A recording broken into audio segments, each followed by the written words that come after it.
Hector. How are you? I'm back, baby. Yes. We are back. Dirty pants. Your pants are dirty? Oh my goodness. Oh my goodness. Why are your pants dirty? Hi, Adriano. How are you?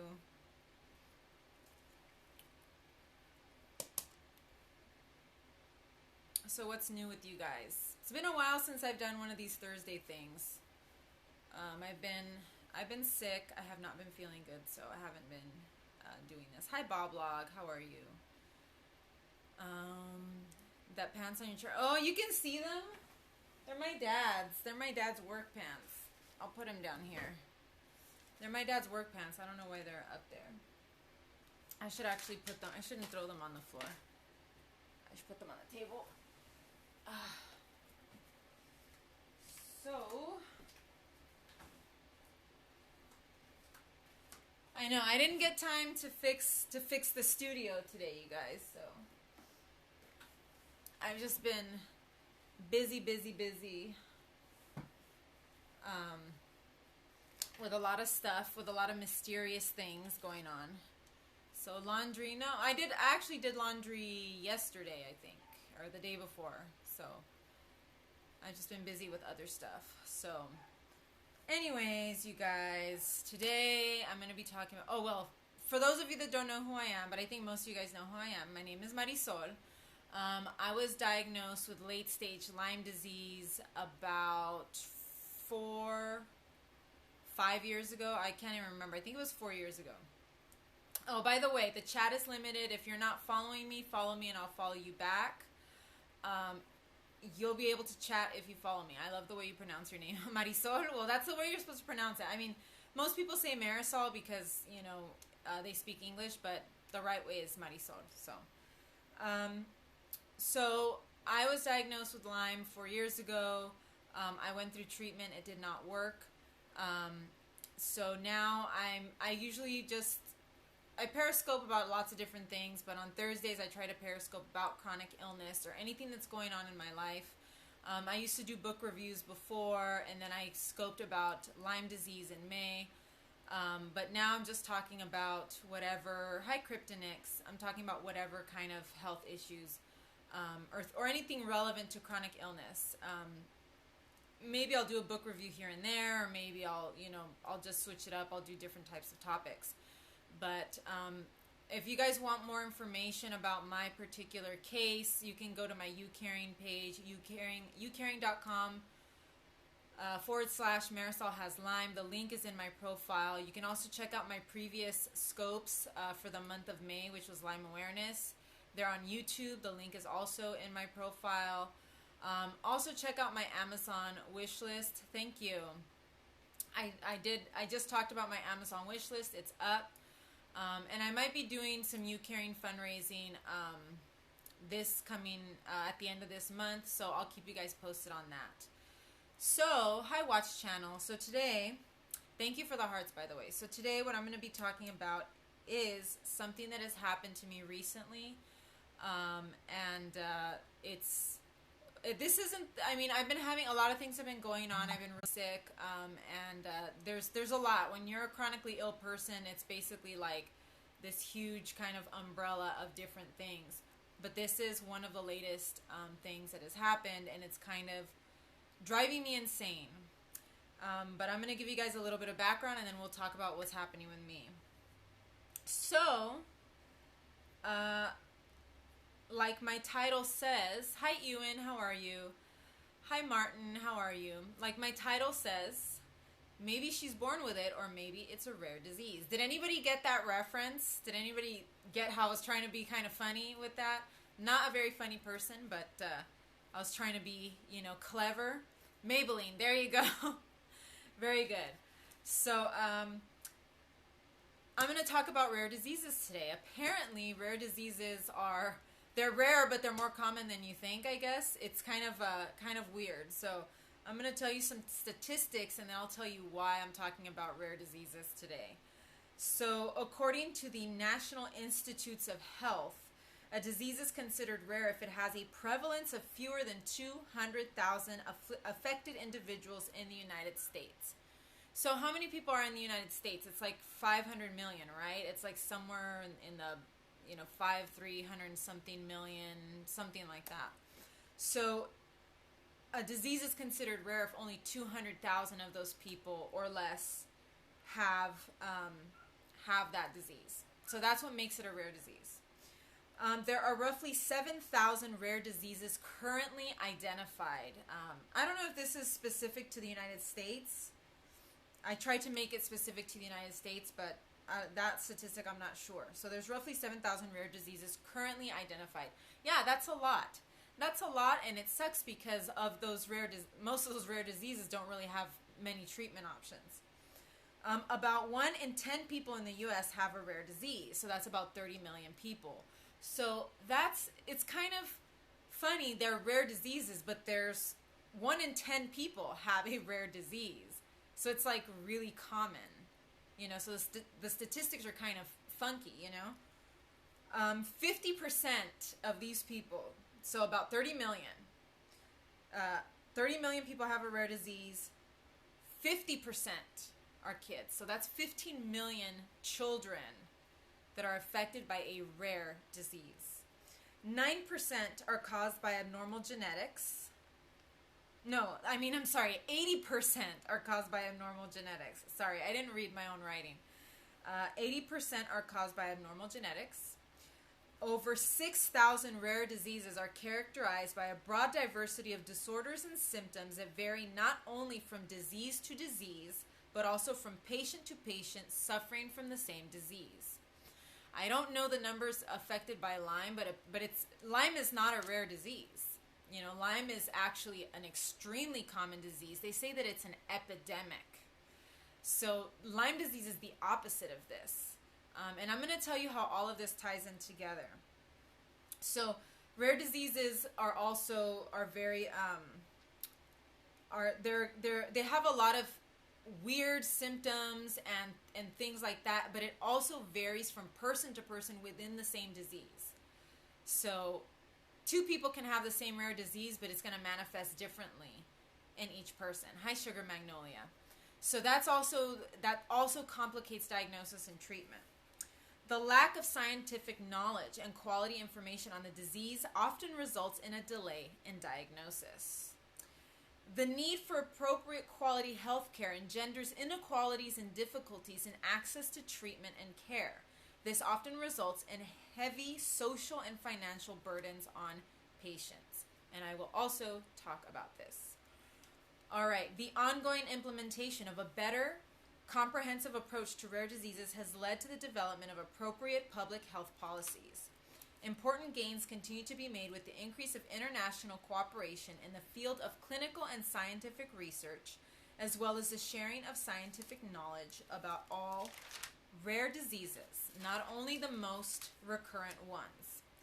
Both of these advances have led to the development of new diagnostic and therapeutic procedures.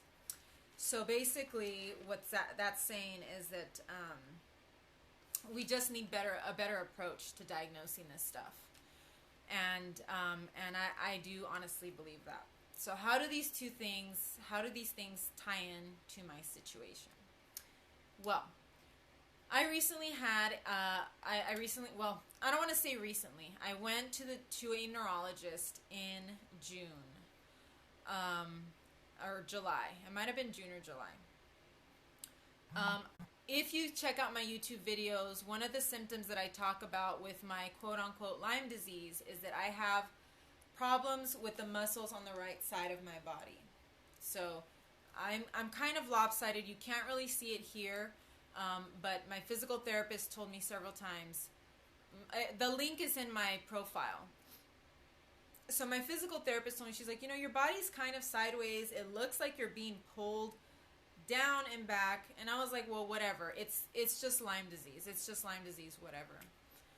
I never went to a neurologist and told him about this. I mean, I've had, MRIs and stuff like that, and nothing has ever really been conclusive. And finally, I started researching it a little bit more. I started coming across some information, And I thought, I need to see a neurologist and get this checked out, because this is really, I don't know anybody else with Lyme that has this particular symptom. To be honest, my case is very different. I met a lot of people with Lyme disease, and I can't tell you that I am like any of these people. I have always said I don't have Lyme disease. I'm not like any of these people. I just, I can sit in a room full of people with Lyme disease, and I am not like any of them. So I went to this neurologist. I told him my symptoms. I said, this is what's going on. I've never had this checked out. And, based on what I told him, he decided to run some blood tests. When the blood test came up, I took it to my primary care physician. My neurologist never scheduled. He didn't schedule a follow-up. Doctors usually won't schedule follow-ups with me. Doctors don't want to see me in their office. So I'll see them once and I'll never see them again. They don't want me around. So I went, I got my test results. I went to my primary care physician. Yes, it's really bad. And I'll tell you the latest developments in that as well. Hi, Dabone, how are you? So I get these blood test results, and I take them to my primary care doctor. I think this was like in August. I mean, I wasn't, or it might have been July or August or something. I didn't look at them. I didn't care. A lot of the test results were the same as other tests that had already been run. And I just kind of shrugged my shoulders. I was like, whatever. So I go to my primary care physician, and she looks at it, and most of them were something called a perineoplastic panel. She said, these are tests for cancer. And I was like, why is this neurologist testing me for cancer? What? I went because I have neurological issues, not because I'm scared that I have cancer. She says, well, cancer can cause a host of neurological issues. I said, okay, whatever. I never heard of that, but whatever. So she goes through all the test results. She says, you're negative here, you're negative here, you're negative here, you're negative here. You have this and this that's kind of a little off, but whatever. That's not enough to make a diagnosis. I'm always borderline lupus. But a lot of people with Lyme disease are always borderline lupus. So she goes through the whole thing, and then on the last page she goes, I don't know what this is, and then just skips over it. So I go home, and I'm just like, well, whatever. Exactly. That's what I was saying. WTF. So I go home, and there are two different kinds of chronically ill people. There's chronically ill people that spend all day on their computers, on their smartphones. Hi, Jonah. Researching, looking up every possible, they're just obsessed. And then there's the other type that don't care, and I don't want to know, I don't care, whatever. And I sort of have gone into that camp. I don't care anymore. Whatever happens, happens. Usually when I Google my blood test results, it's nothing big. It's not really a big deal. So I sat on it. I had the blood test results since, I think, July, August, September, October. And I've been having other health issues besides, that. So I didn't have time for that. And more than likely, I was like, it's just stupid stuff. So, I'm being referred. The neurologist told me, he said, you need to go to a tertiary care center, which is basically a university.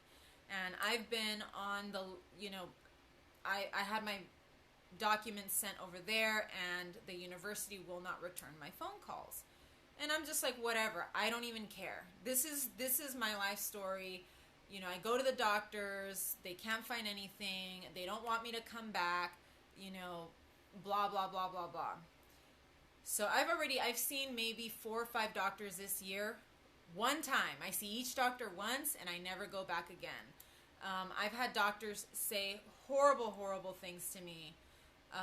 One doctor told me I had probably been sexually abused.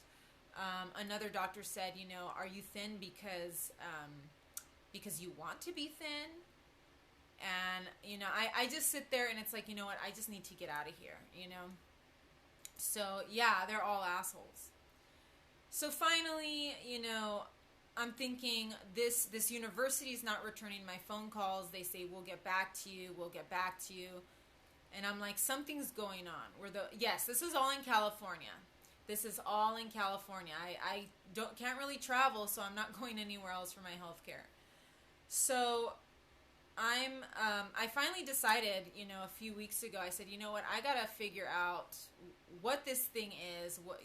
My primary care doctor didn't know what this thing was. And so I considered it as unimportant. So I Google this thing, and there's barely any information on the internet. I mean, you can Google anything on the internet and get 1,000 million results. I Google this thing, and there's a few results. Most of it is research studies, and I'm just like, what the hell is going on? So I start looking into it, and it's connected with a rare disorder. Neurologists will typically come across a person with these antibodies or with this specific condition that's associated with this. Neurologists will see maybe 1 or 2 patients during their entire careers that have this thing, I guess. So I'm sitting there and I'm just like, what the hell? Like, what's going on? But it makes sense. It makes sense that I would have these antibodies because I'm having these muscle issues. My muscles don't move. They're not moving. And this particular protein that I'm developing antibodies and attacking is in charge of muscle movement. So I'm losing muscle function. I now have a test confirming that I am losing muscle function. So I'm just like, okay, I have something here. There's something here, This is extremely, extremely rare. So I start reading this study, and basically there were 11 women, all women in this study that had these antibodies. 10 of them had cancer. 1 of them did not have cancer. There were 11 women with these antibodies. 10 had cancer. 1 did not have cancer. So I'm sitting here and I'm just like, okay, I don't have cancer. Obviously I don't have cancer because he ran all these other tests to make sure I didn't have cancer. And hi, Luz. So I was just like, okay, this is something different. So I started looking into different diagnoses, and I'm like, okay, this is weird. David. Your name is David? Oh, okay. Hi, David.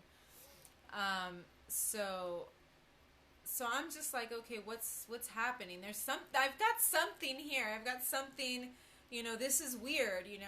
I don't have cancer, but I have these antibodies.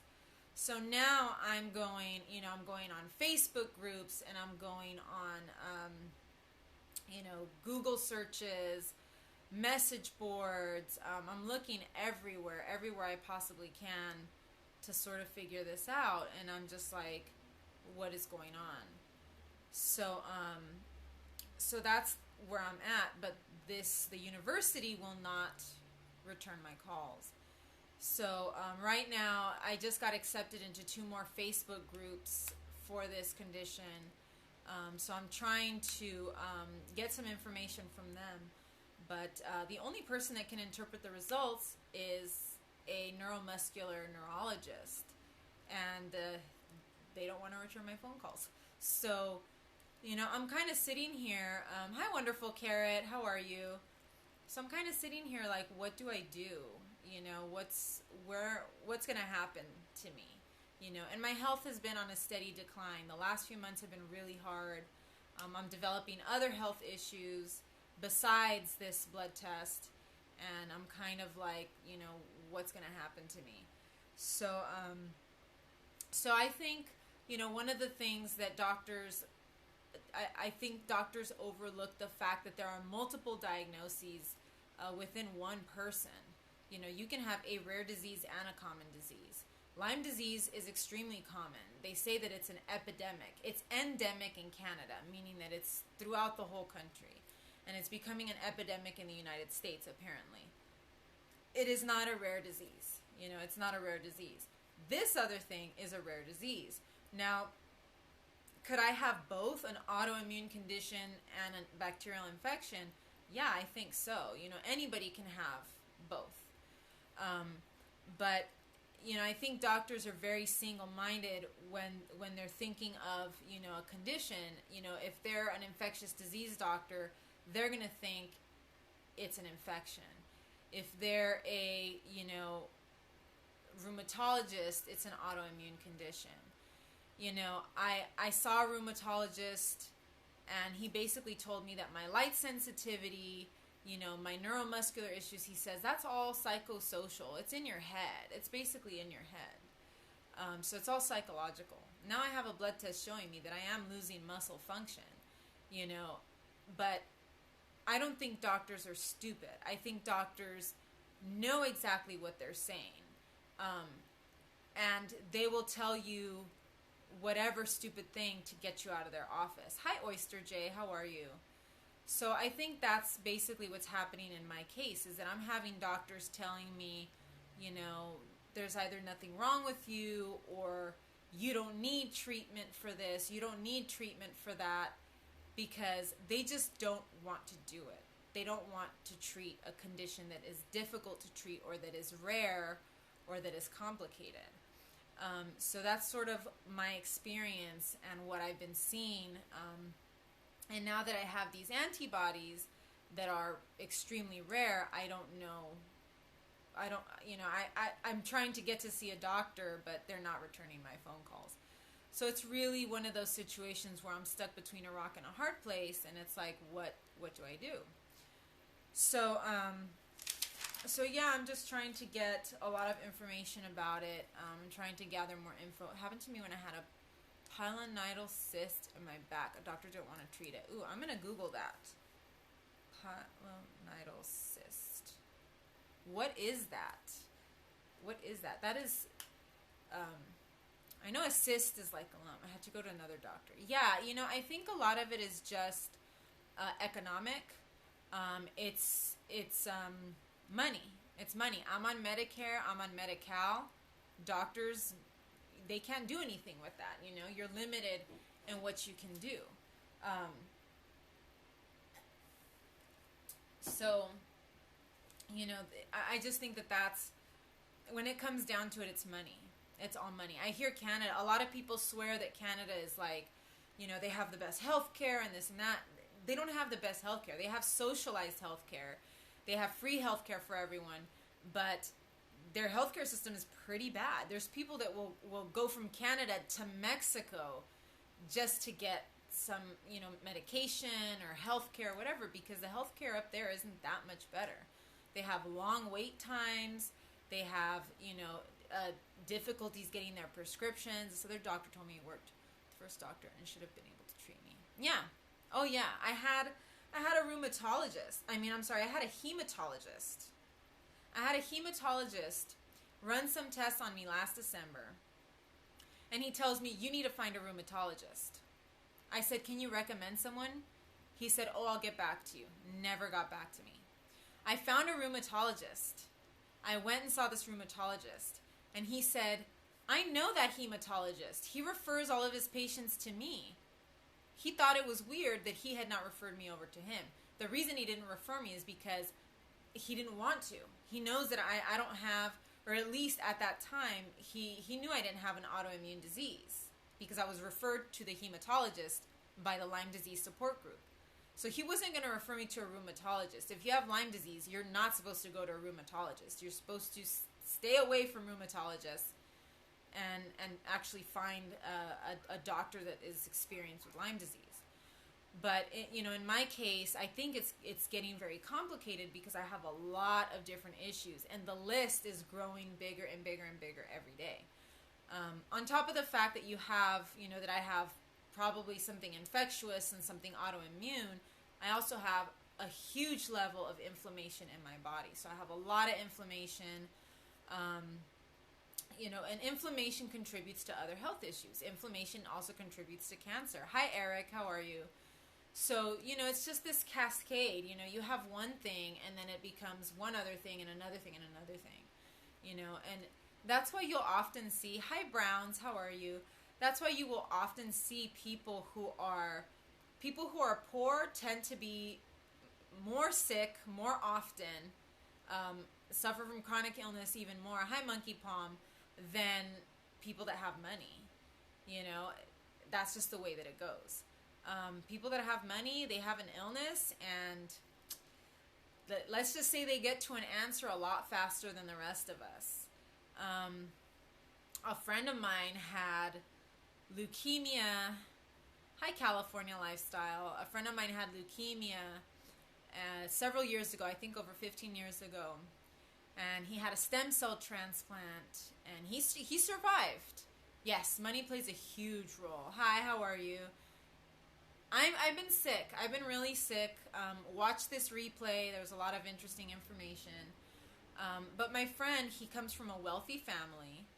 They live in Orange County. And he got a stem cell transplant, and he survived. But then he had graft versus host disease. So it started to wear away at his lungs. So he was in really bad shape a few years ago when he got married. He recently had a double lung transplant, and he's doing really, really well. Is it a coincidence that his family has, a lot of money, and he's been able to, live this long?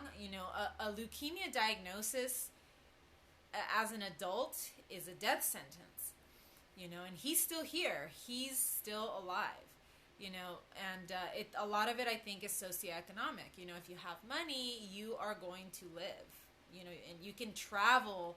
Same with Magic Johnson and AIDS. He has been able to live this long, but he's also got a ton of money. Yes, there's always hope. I do believe that there is always hope. But when I see doctors denying me care, and when I see doctors lying through their teeth, because some of these doctors are lying, like the doctor that told me that I was sexually abused. He said you were probably sexually abused. That's why you have all of these issues. And it's like, he's doing that to get me out of his office. And a lot of people that I have seen with these similar diagnoses, Lyme disease, exactly, what a professional. People with Lyme disease, people with this rare disorder. This disorder is called stiff person syndrome. I don't know if I have it, but that's the diagnosis that I'm kind of looking at. People that have this disorder have been told the same thing.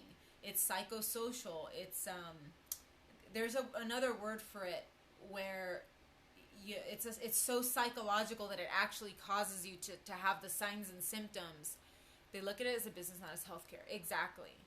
And the worst thing is that these researchers or these universities should be taking us in because we're rare. The fact that I have these antibodies is extremely rare. I'm not finding any information about this stuff online. I'm finding very, very little. The university should say, hey, we want to see you right away. We don't know why you're producing these antibodies. Hi, J Tapia. We don't know why you're producing these antibodies, but we got to check you out because it's associated with cancer. You would think they would say, you know what, you need to come in right away. Hi, how are you? Because my grandma is experiencing the same thing with Dr. She has a rare form of Parkinson's. Yes, there you go. She needs to see basically the same type of doctor that I need to see, which is either a movement disorders neurologist or a neuromuscular neurologist. But see, even within Parkinson's, you can have the standard typical Parkinson's, but then you can also have a subset of people with Parkinson's that don't exactly meet all of the symptoms. And it's very rare, and it's a lot more difficult to treat. So even within, Parkinson's is relatively common. I think Parkinson's is a common disease. It's not a rare disease. But even within that, you can have rare cases of Parkinson's. But I think that's the reason why a lot of research is not advancing, and that's one of the statistics that I read here, is that the need for appropriate quality healthcare engenders inequalities and difficulties in access to treatment and care. This often results in heavy social and financial burdens on patients. So we're not getting the appropriate health care. We have the tools and equipment at universities, but, you know, they see your insurance and they say, there's nothing I can do with this. I don't even want, you know, doctors don't even want to get into it. So they just avoid taking patients. But, you know, to me, you know, I look at my blood test result and it's like, well, do I have cancer? Do I have something? There's got to be something in my body that is provoking me to start producing these antibodies. You know, I'm killing myself. You know, my body is killing itself because it's attacking something, you know, that it's not supposed to be attacking. And the question is, why is it attacking that? And what can be done to stop that attack? So, you know, it's kind of scary because, you know, like I said, the only information I found online was 11 women with these antibodies, 10 that had cancer. So I don't like those odds. You know, those odds are a little weird for me. But, you know, one of them didn't have cancer and she had these antibodies. So I don't know. I don't know what it all means, but I definitely need to get in to see a doctor. And I'm trying. I'm really trying. And right now, you know, I'm struggling with other health issues. I've been in a lot of pain. And I'm trying to deal with one thing at a time. But a lot of times, I think when you have a chronic illness, you have to juggle. You have to juggle all of the different health issues and you know, keep all of the balls in the air, regardless of how stressed out you are and how many different health issues you have happening at once. So it looks like my scope is freezing up a little bit, so I'm kind of going to let you guys go. Check out all of the links in my profile, my YouTube, my YouCaring, my Amazon wish list, and I'll also I'll tweet out some of those things as well. So thank you guys for joining me, and I'll see you guys again soon.